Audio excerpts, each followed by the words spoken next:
Prasad idam yathasit tad upakshakti prasnan anyams cha krishnasa Tarutaham Tvayayo Pristo Virajat Prasadidam Yatashitad Upakshayatste Prasnananyamscha Krishnasa Tarataham Tvaya Pristo Virajat Purusad Idam Yata Sitarupakshanse Prasnamanyanscha Krishnasa Yarutam Tvaya Prishto Yadautam Tvaya Pristo Rajat Purushadidam Viraja Pristo Didam Tasi Tarupakyaste Prashnan Anyam Shri Krishna Saha Prasnananyamscha Krishnasa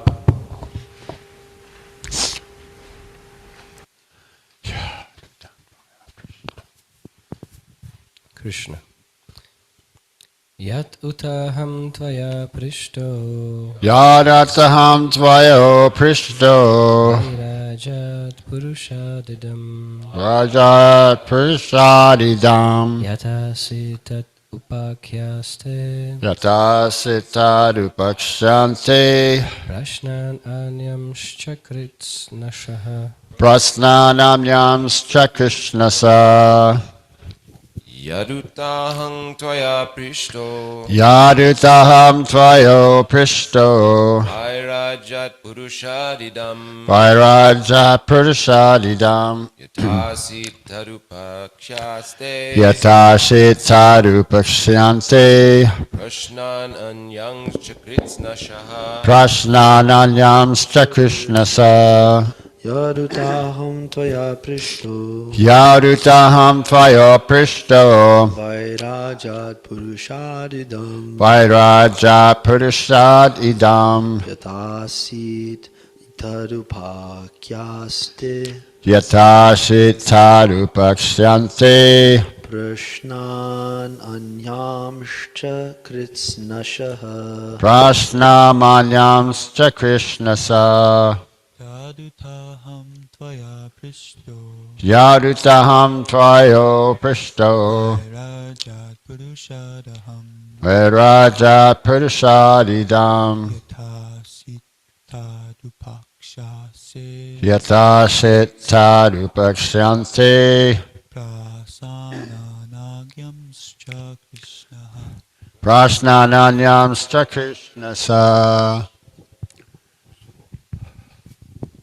Yadutaham Tvaya Prishto Rudamam Tvayo Pristo Vairajat Purushadidam Yata Sadidam Dasi Tadupakyaste Yatashitadupakshante Prashnananyam Shchakritnashaha Prasnananyamscha Krishnasa Yadutaham Tvaya Prishto Yadutaham Tvayo Pristo Vairajat Purushadidam Vairajat Prasadidam Yatasit Tarupakyaste Yatashitadupakshante Prashnam Anyam Shchakritsnashaha Prasnananyamscha Krishnasa Yadutaham Tvaya Prishto Tadaham Tvayo Pristo Vairajat Purushadidam Vairajat Prasadidam Yatasitadupakyaste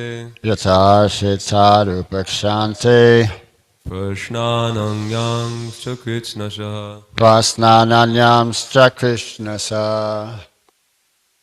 So that was everyone. So we'll read the word by word synonyms. Yat what uta is.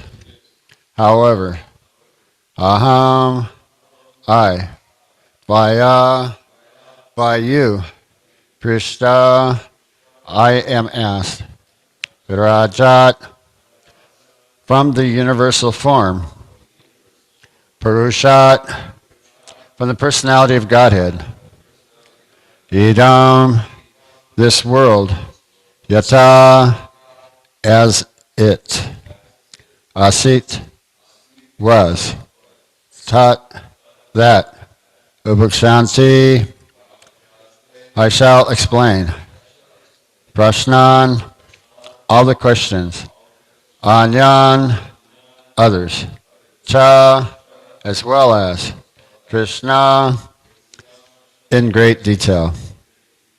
Translation and purport by His Divine Grace A.C. Bhaktivedanta Swami Srila Prabhupada.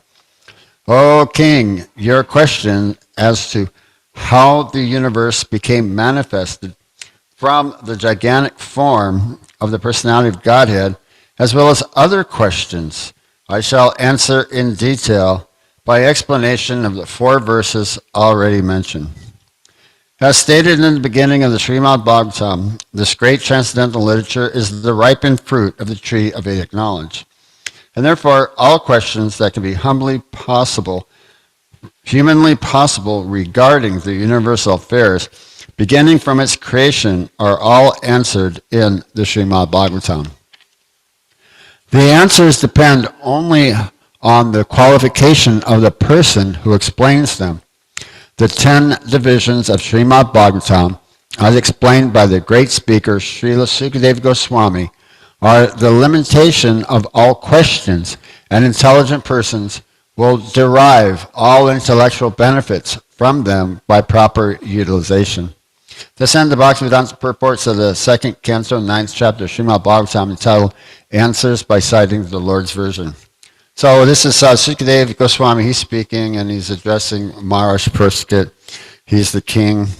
And Maharaj Purskat asked some specific questions regarding to Sukadeva Goswami as to how the creation takes place, what the universal form is, and he also asked and other questions that I have not asked. Right? Can you please explain this as well? So Sukadeva Goswami can get to something that's relevant and it wasn't specifically asked, but it's more detail. Jai Gaur Nitai Ki Jai. And so then I listened to the one of the classes on this verse, and he started off by speaking about how the Srimad Bhagavatam and the Surya Siddhanta, the Vedic literatures, they give a good explanation of the cosmology of the universe. But fortunately, the modern day scientists, they don't accept it. They want to do things in their own way. So they can do their things in their own way to prove that these things actually exist and that they're true. You know, like if they take a look at the different layers and their fossils within the different layers of the soil, they don't find anything that's in a state of evolution. You know, they don't find something partially manifest on any of the species yet, you know, where it's changing into something else, right? They're saying bursts of creation. So, you know, Brahma and the demigods, you know, as explained in the previous verses, had created and populated the universe simultaneously, pretty much simultaneously. So that, although there's a category how the intelligence comes from a hankara, ego, and then the mind is coming from intelligence. So from the more subtle to the more gross. And then from the mind comes the etheric and sound and the object of sound, the objects of the senses and the senses. And the actual, the organ for the oral organ of reception, the ears. So all this took place simultaneously, how everything is a gradual, step-by-step process. Things came from more subtle to more gross. How Krishna has assumed the gigantic form of Charana, Dakshai Vishnu, Mahavishnu, and lies down on the causal ocean, the Karanadakshai ocean, the ocean of Mahat Tattva. Mahat means the great, so it's the greater Tattva, the planets in the universal system, the scheme of things.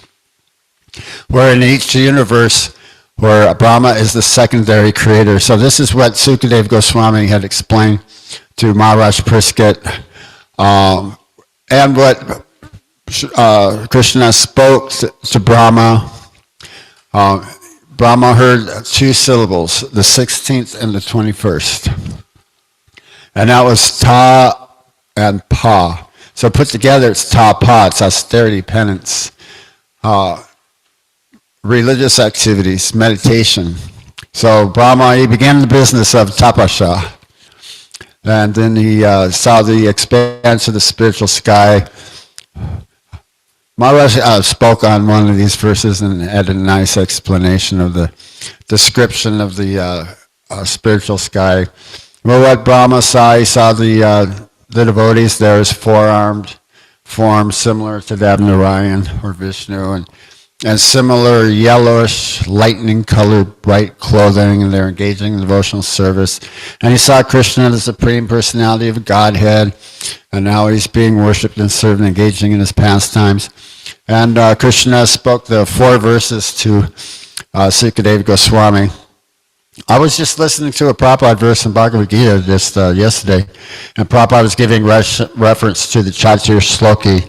So I looked it up, just need a more stable internet connection. I couldn't finish but I did get some information there that because Prabhupada was saying, in the Chatur Shloki by Lord Krishna, had spoke the Bhagavad Gita, or spoke Srimad Bhagavatam in 10 verses to Brahma.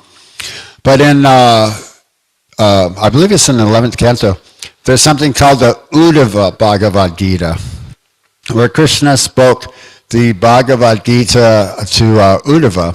And he also explains the mystic perfections. You know, Krishna states that without the teachings of the mystic perfections, yoga is incomplete. But he said, but these are deterrents from your devotional service or from ultimately becoming self-realized. You know, if you get the cities, don't use them. Krishna will give you what you need to use at the right time. Like I heard things where Srila Prabhupada he was hearing some creaking on the new altar in the new temple in London, and they hadn't finished the altar yet. And so apparently the boards that the deities were on were breaking. And so for what I heard, that Prabhupada, just like a lion, just like jumped off the Vyasan, ran to the altar, jumped on the altar, and grabbed the deities, and then asked the devotees to come and help stabilize the deities. You know, so you hear things like that, or was it in Prabhupada Leela Amrita when they were at Tintonhurst at John Lennon's estate? There was the grass was really, really long, and it was early in the morning, so there's the early morning dew, and when you walk through this grass, you get wet. But he said Prabhupada was walking above the grass. He was like just above the grass, and he was going along like nothing was going on, nothing was different. You know, so Krishna will carry that. Krishna gives you what you, preserves what you have and carries what you lack. So then that's another thing that they were getting into is the avidya. What is ignorance? So the modern scientific explanation and view of the universe, it's avidya. It's actually a product of the mode of ignorance. So this isn't how you actually really attain real knowledge, you know, by this speculation or experimentation and so-called observation. So what we're saying is that you're only just observing the effects. You're not actually really, although you might want to know what the cause is, you're prevented from knowing the cause by the veil of illusion, or the veil of the time factor, right? The universal scheme, the Mahatattva, material universes are eternally manifest and non-manifest, eternally. So there was never a first time when the universe existed, and this has been going on since time immemorial, since eternity. And so this it's not a new thing, but they're searching out that somehow or other this time around there was some sort of an explosion. There was a lump, and there were some gases, and there was an explosion, and the universe became manifest. And somehow or other on this planet, the conditions just happen to be just right to maintain life on this planet. Like the sun is exactly 93 million miles away from the Earth, and the light travels at 93 million miles a second, right? And these things are supported by Surya Siddhanta and Srimad Bhagavatam, Vedic literatures. Everything's given there's the description. And so then they're even talking about their explanation of the solar eclipses is wrong, but according to their observation, they don't accept the planet Rahu. And the actual moon planet is very, very large, and it's situated by Dhruva Loka, and it's so large that it actually dwarfs the sun. But the way that we see it, the way that it is observed to the naked eye in its impersonal form or feature, it looks like the moon is just right above us. And they're trying to say that the moon is actually moving between the Earth and the sun. That's the Rahu planet. And so when there is an eclipse, somehow or other, right, the Rahu planet is exactly at the right distance away from the Earth and the sun that it actually eclipses the sun perfectly around its hemispheres, around its circle. It perfectly fits, right? It's not some weird jigsaw puzzle or something, right? So the whole universe, the whole scheme of things, and then, like a life. Have you ever, they make these aliens. I kind of hate to watch these shows or see these trailers or whatever. They make these aliens that are always so sinister and barbaric, and they're trying to make something completely unworldly. So they even take a monkey and give it pointed ears, trying to make it look like a space monkey, right? But apparently the demigods are very, very beautiful celestial beings. If they're composed of the forms of goodness, and actually water actually is Varuna, right? And fire actually is Agni, right? And the sun, sunlight that emanates from the sun planet. So this is what he was discussing. This is not real knowledge, but real knowledge is taking is Shastra Chakshusha, or gaining your knowledge and your specific concept of life through the Vedic scriptures, through the eyes of Srimad Bhagavatam. So it's not that much different, but we're elaborating on knowledge that we already know. So, and then apply that to Krishna consciousness, to God consciousness. Actually, they're stating, there's the text regarding Jyotish, astrology, the astrology text. So what they're saying, that the specific houses or the specific positioning of the stars and the moon are Krishna's universal form, is that it's like a mudra. There's like different mudras. There's hand mudras. Yoga asana is a mudra. Like if you stand in eagle position, or what is it, warrior pose. These are all mudras. So that the specific positioning and the movements of the planets and the sun as Krishna's universal forms are mudras. And so from Karanadakshay Vishnu's Yoga Nidra, his creation of sleep, and manifesting so many millions innumerable universes, and with so many Brahmas being created from Garbhadakshay Vishnu, that Krishna again manifests himself as Garbhadakshay Vishnu at the bottom of each universe. He's being served by Lakshmi He's laying upon Seshanaga. Seshanaga is glorifying the Lord. He's speaking so many different pastimes of the Lord that with all his unlimited mouths, and he's within every universe, right, and the Karadakshak ocean, and he's chanting all these glories of the Lord and never chanting them twice. So that's the unlimited. That's what I was listening to a Prabhupada tape yesterday. Prabhupada was saying that Krishna is a person, but he's not a person like us. He's unlimited. And just imagine just this one universe and how great it actually is when we actually really kind of think about it, with all of its form, its beauty, its ugliness, specific characteristics during the four yugas, Satya Yuga, Treta Yuga, Dwapara Yuga, and Kali Yuga. And so all these things are all taking place. Things become degraded in Kali Yuga, man, it's short-lived. Just like in the beginning of Srimad Bhagavatam, like what Prabhupada was stating in the beginning, is that this Purana, this will give mankind its greatest hope. I heard that these literatures will give this, and our practice, our temples, and our farm communities are going to save humanity in its darkest hour, right? So things that get worse. Srila Prabhupada said things are getting more and more hellish, in which they are. With this Krishna consciousness movement, chanting Hare Krishna Maha Mantra, studying Srimad Bhagavatam, Bhagavad Gita, this restores sanity, and this will give human society its greatest benefit at the proper time. So because mankind is short-lived in Kali Yuga, and his intelligence has been reduced, his memory has been reduced, size been reduced in size. So this is the light in the Kali Yuga, and Vedic aphorism is come out of the darkness and step into the light. And the beginning of Srimad Bhagavatam is Janmini Ashayataz, that everything that exists emanates from the Supreme.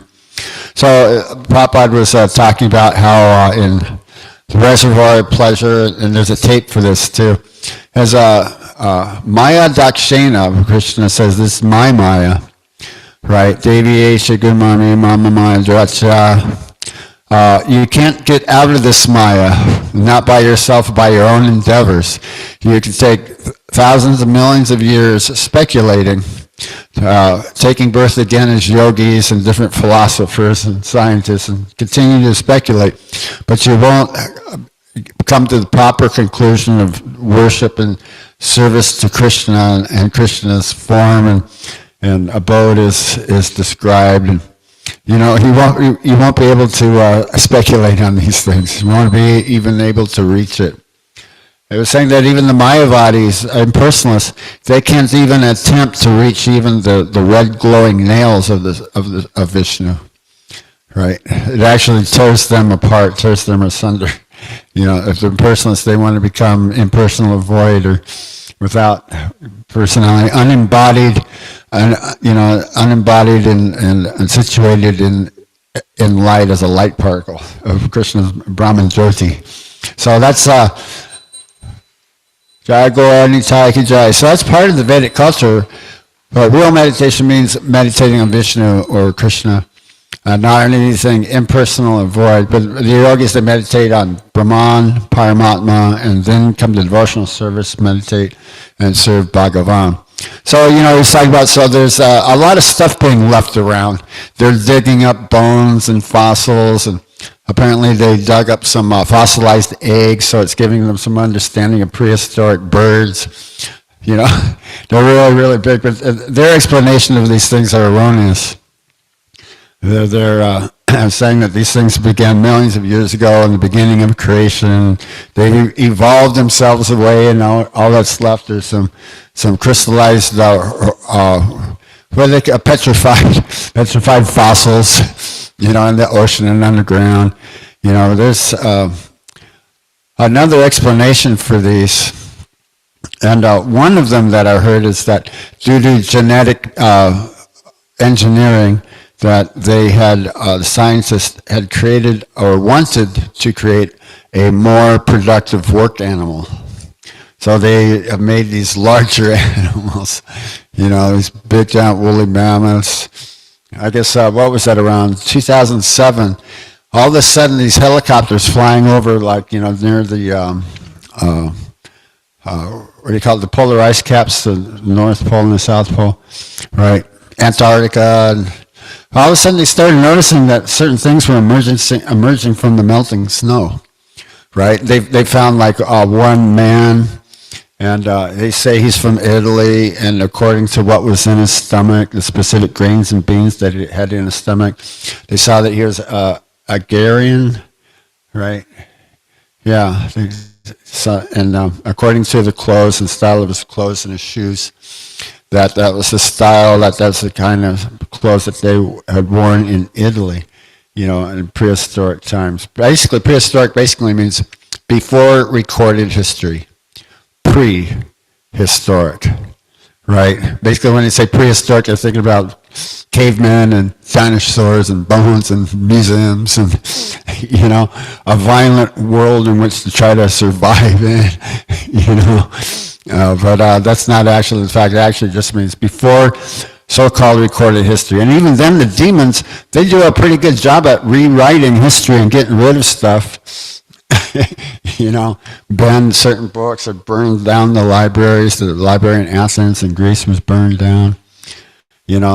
Science, actually, it was considered heresy or witchcraft to apply sulfur to sticks and to strike fire or to see through lenses. We do that every day with our corrective glasses, our corrective vision. But certain artists like Leonardo da Vinci and astronomers like Nostradamus, they had to keep all of their scientific books well hidden.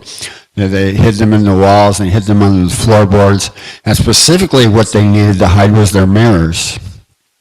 Basically, if you set the mirrors up in a certain way, you have a projector, right? Because they're always trying to figure out, now, how did Leonardo da Vinci and all these other artists draw, paint these specific paintings? The realism is there and the three-dimensional forms are there, but there's some certain characteristics that if you actually copy or trace specific elements using a projector or a translucent layer, right, over the top of it, right, from a photograph or something, there's certain specifics that actually flattens some of the three-dimensional details.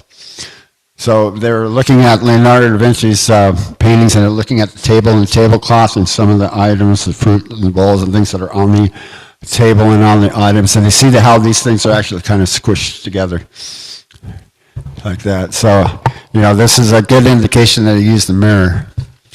So they had to take their mirrors down. It was considered heresy or witchcraft to use mirrors. So they... especially for something like this, to project an image, that would have been very alarming. So they like that. Also, from what I heard, is that they like the tadpoles. The tadpoles are the only other thing that are like growing legs and hopping up out of the water and coming onto the land and are amphibious.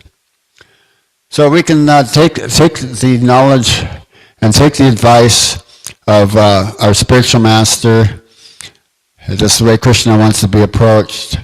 And apply these teachings, apply the specific Krishna conscious conception of life, to the world that we see around us, and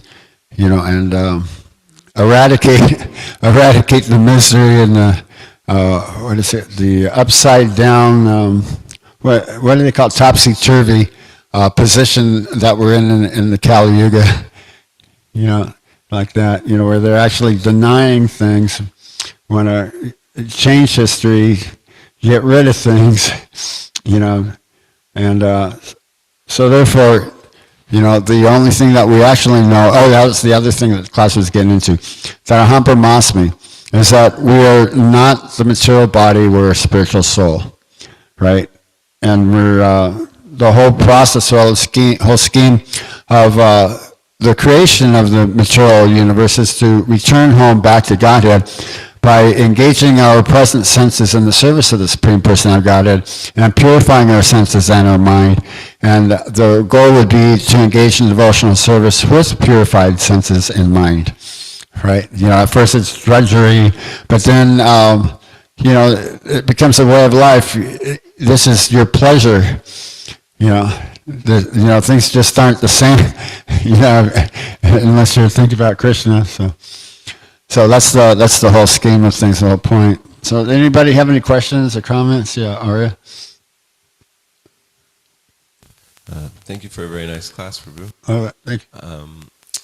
I really like how you mentioned about so-called prehistoric, because we have all the Vedic history that's completely neglected in all of the classrooms and universities throughout the world, and that would definitely give a new light on what prehistoric means. Right. Yeah. The explanation of civilization and the universe before, I have one question. When we're speaking of the 10 divisions, are we talking about the 10 subject matters of the Bhagavatam? Yeah, I think so. That's what I believe we're speaking to. The 10 divisions, that was mentioned here in the purport. But yeah, the 10 points of Srimad Bhagavatam. Let's see, because what point did you... So is that like Sarga, Visarga, I've heard, Papa was talking about Sarga and Visarga. Because exactly what was that again? Because there's 10 of them? Yeah, the 10 subject matters, yeah. Subject matters, Sarga and Visarga. Yeah, I'm just trying to figure out if that's the same thing as the 10 divisions that are being described here. Right. I could look it up. Because, it could be, the universe is very, very intricate. I could look it up to see if that's the same thing. 10 divisions and the 10 points of the Srimad Bhagavatam from the Chatur Slokis. Yeah. All right. You have a question, comment?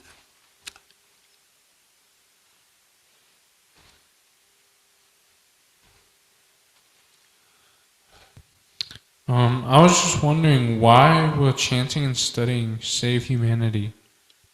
Studying, chanting to save humanity? Yeah, well, in a way, devotees of what is it, Paraduki? I was explaining, yeah. What is it? Parana apara. Duki. Yeah, according to his own suffering, right, and his own experience, he wants to help relieve the suffering of others, right? So we see in the material universe, in our material life, the way that we're headed was directly to hell and more lower species for even more creations, more sins and more karma is created within the Kali Yugas than could possibly be atoned for. So this was our position. And the thing is that we never ever really noticed anything unless we had a vitamin deficiency when we took some intoxication and we started getting a little paranoid or something. Started getting a little insight as to the demons that run this planet and, how the devil's actually really existing. There's little devils there everywhere. They're everybody else too, and it's everything. This whole world is designed to make you miserable. It's one big giant living hell. You know what I mean? You ever have any of those times you can't even comb your hair right, on a day like that? You ever seen anybody like that? It's kind of, I go, oh man, I went through that before, man.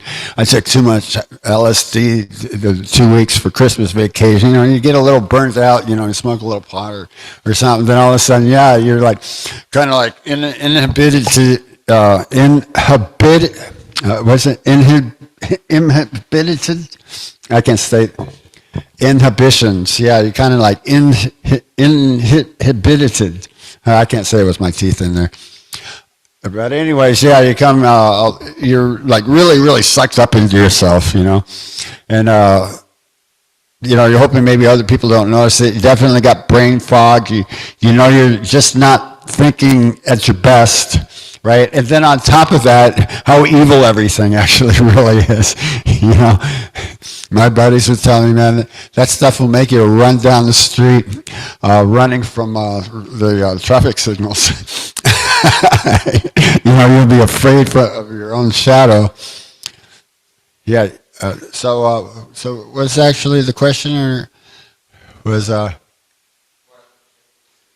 why is it chanting to save humanity? Yeah, yeah. So, and Prabhupada, he was also saying something like, going to hell and staying in the material world is not your best interest, right?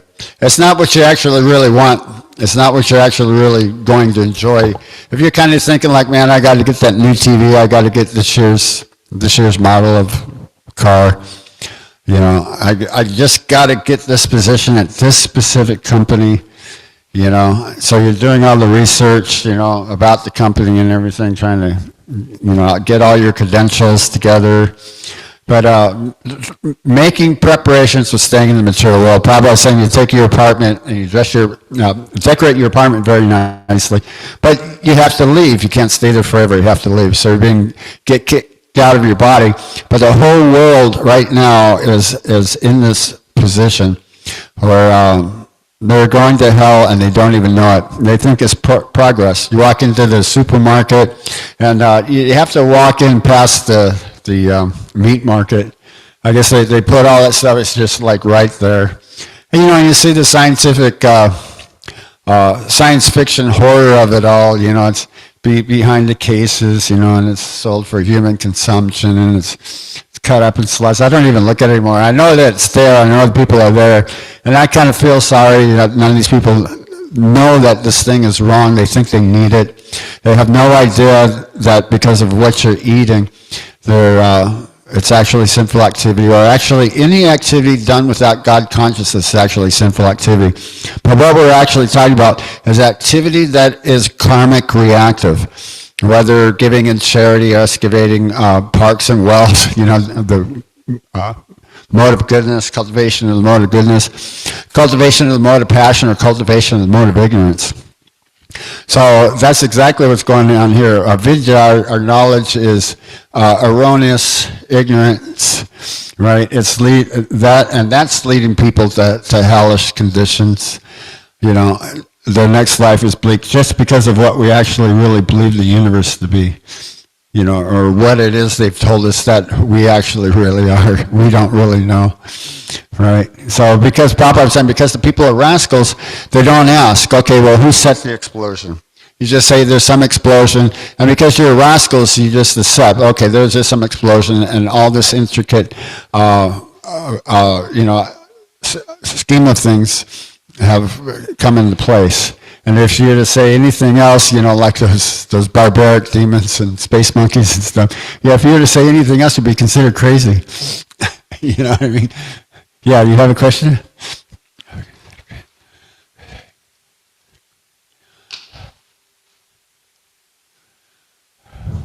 Could I add to the answer a little bit? Yeah, oh yeah. Thanks. Well, one reason why chanting will save humanity is because it's the process for the age, right? Yeah. But then also we can see in the Shikshastakam that the effects of chanting, the Cheto Darpana Marjanam, it cleanses the heart of like all this karma from lifetimes and extinguishes the blazing fire of material existence that you're describing so nicely here. And so we can see that not only will the Hare Krishna movement save humanity in terms of liberation, but it also ultimately will reestablish Varnashram Dharma as well. And when humanity has a system like that in place, then it will give a lot of resolution from these maladies that you're describing here. Yeah, Prabhupada was mentioning that. It was, we require trained brahmanas. We require Krishna conscious children be produced. And the whole idea, it would be that they would establish the Varnashram Dharma system. Because that's a very important system. The brahmacharya, grihastha, vanaprastha, sannyas, and there's 4 social orders and 4 spiritual orders. Sudra, Vaishya, Kshatriya, and Brahmana. Like that. So right now society is a headless society. It doesn't have a Brahmana. And Brahmana is the head. And the arms are trying to be the leaders. The Kshatriyas. And there's the Vaishyas.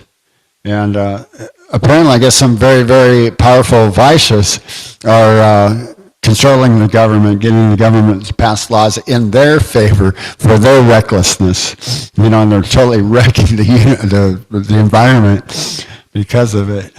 You know, and so in the Kali Yuga, you do not know what's to be done, or what's to actually really be done and what's not to be done. But yeah, one's real self-interest is to go home back to Godhead. But yeah, it's not only that what Arya had mentioned, the Sankirtan is the Yuga Dharma of this age. But we don't want to stay in the material world. That's not your best interest. The material world's a blazing fire of material existence, a samsara dava, an alita loka. And the spiritual master is the mercy cloud.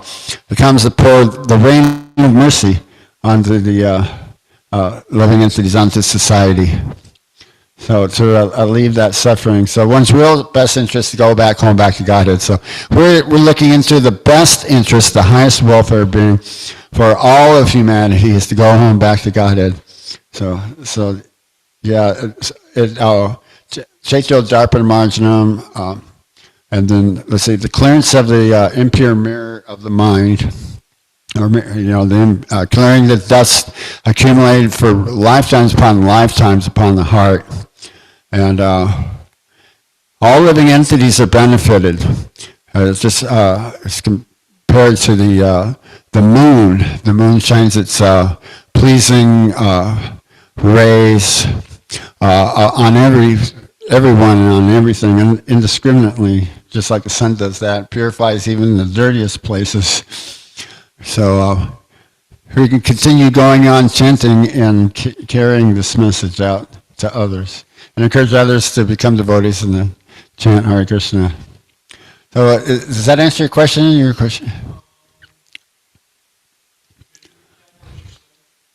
What's that? Oh, okay. Yeah, for one thing, it's the Yuga Dharma of the sage, chanting Hare Krishna. And cleanses the dust of the mirror of the mind and the heart of dust accumulated materialism for many lifetimes. So it's one's best interest to go back home, back to Godhead, and not stay in the material world and continue to suffer. So all living entities are benefited by the Sankirtan movement, right? Even the germs and the microbes, the animals, the plants, other human beings. So it's society's best interest to become God conscious and not stay within the material world. You know, it's a defeating process to continue on the speculative path of avidya, ignorance at the present moment, and gliding into hell oneself and guiding others, guiding the whole society, the whole world to hell. So we can change that around. We can guide society and the whole world back to Krishna, back to Krishna Loka by chanting Hare Krishna, by the Sankirtan movement. Yeah, so does that answer?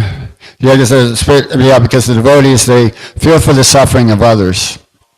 Yeah, so they don't want others to continue to suffer. We know from our past where we were headed, and we've been saved, we've been stopped, and we're in a complete total 180-degree circle, you know. So it's like everything that we used to do, we don't like to do that anymore, right? In fact, it'd be absolutely horrible, you know. It's like, no, thanks, I don't want that.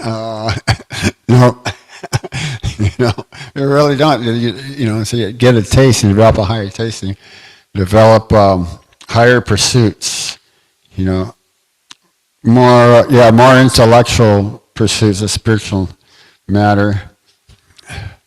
You know, devotees, they don't like to eat anything that's not offered to the Lord. So I guess right now it's prasadam time, right? So that answer your questions? Okay, good.